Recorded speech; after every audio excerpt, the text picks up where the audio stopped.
I'm Olivias, second period Mr. McElwain's history class, and I'm going to tell you all about Mesa Verde National Park.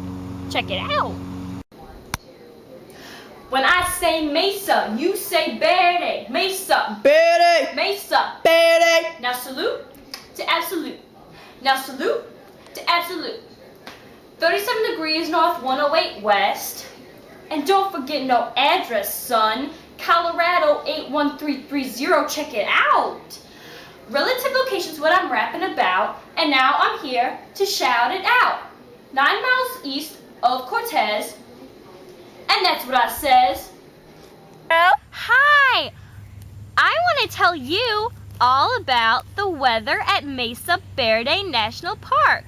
This is all part of a physical category of place. Tell me, girl, tell me. Okay, so the weather in Mesa Verde includes, in the winter, it's usually mild. However, snowstorms can occur as late as May and as early as October. Shut up, no way! By the way, June and September are warm to hot and cool in the evenings. Wow! Plus, the daytime summer temperatures can reach as high as the 90s. The 90s. And for my... Hey, pretty lady. Hey, can I tell you about a physical place that's part of Mesa Verde National Park? Sure.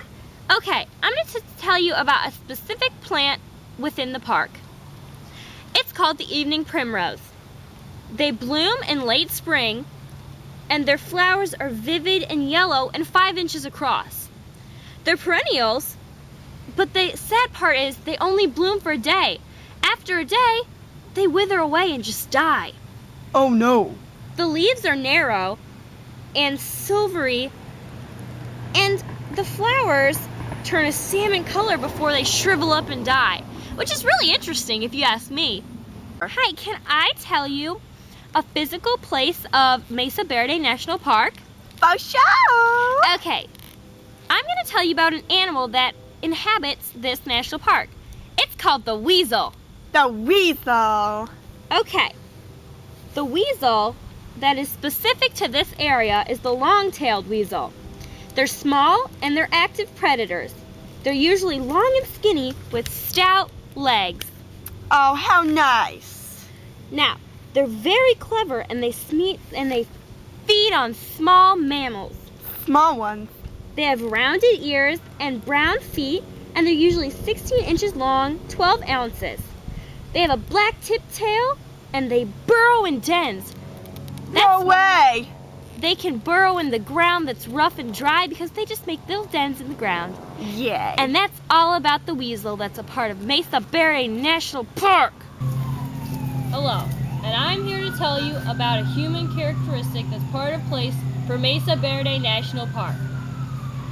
There is a set of 6 buildings built by the National Park Service in 1921. They are called the Mesa Verde Administration District. They are designated a National Historic Landmark in 1987. They consist of the first buildings made by National Park Service based on cultural traditions represented in park area. The original design was put into place to marry the present and the past of this park so we can easily gain knowledge of it.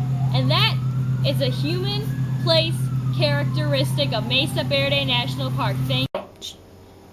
I'm here with Stella, and we're going to tell you all about a human characteristic that's part of place of Mesa Verde National Park. Okay, the Longhouse, which is a building in Mesa Verde, was made by the Puebloan Indians, and it was excavated between 1959 to 1961 as a part of the Weather Hill Mesa Archaeological Project. It makes up the western portion of the park. Along the route to the Longhouse, there are a series of turnouts and overlooks with information about natural features and forest fires. Very interesting. And at the end of the road, there's public restrooms, a snack bar, and an orientation area, all made by humans. Another example of a human place characteristic for Mesa Verde National Park is the Cliff Palace. It is a cave dwelling that was made by the Puebloan Indians, and it contains 150 rooms. 100 people lived there, and it was a social and administrative site with high ceremonial usage for the Indians. The prime construction materials were sandstone, mortar, and wooden beams.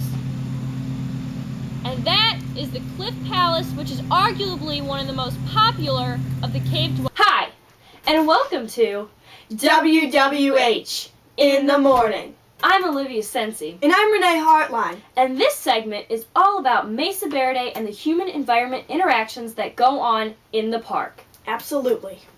Okay, breaking news. Service ranger guides often take visitors on a bus tour through Mesa Verde National Park. Now this might seem fine and dandy because you may not have to walk, but if you take this bus, the emission from the bus negatively affects the plants and trees of the park and pollutes the air. Now you might be asking yourself, well, is this positive or negative? Because I still don't get the deal. This is negative. This is negative! You're polluting the air and making it harder to breathe for everyone around you and the wildlife. To add on to that breaking news in Mesa Verde's National Park, any approaching, feeding, harassing, hunting, trapping, and capturing any wild animal in the park is against the law. And the last of the human-environment interactions that are a part of Mesa Verde National Park. The Cliff Palace is arguably the most famous of the cliff dwellings and is only allowed to be hiked with a ranger guide, so the ruins are not tampered with. Now you may be asking yourself, is this positive or negative? And to tell you the truth, it's a little bit of both. It's negative because we probably shouldn't be trampling all over this ancient ruin in the first place. But it's also positive because by going with a ranger guide, they can monitor the people with them, making sure that they do not tamper with or take any special artifacts from this beautiful, beautiful cliff dwelling. So this is positive, yet it's negative at the same time. Exactly. Can I tell you about the movement of goods in my national park? Can I? Sure. Okay. Mesa Verde National Park has a gift shop that offers people the chance to buy regional Native American handcrafted items. This includes Navajo rugs, pottery, bowls, and other stuff. Really? Yeah.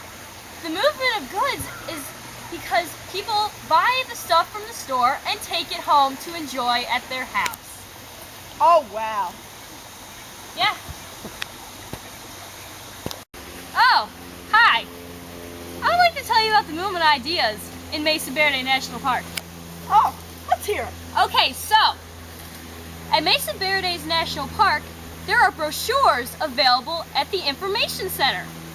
Now, if someone were to visit my national park, because it's really groovy, they're going to go to the Information Center and they're going to say, oh, brochure.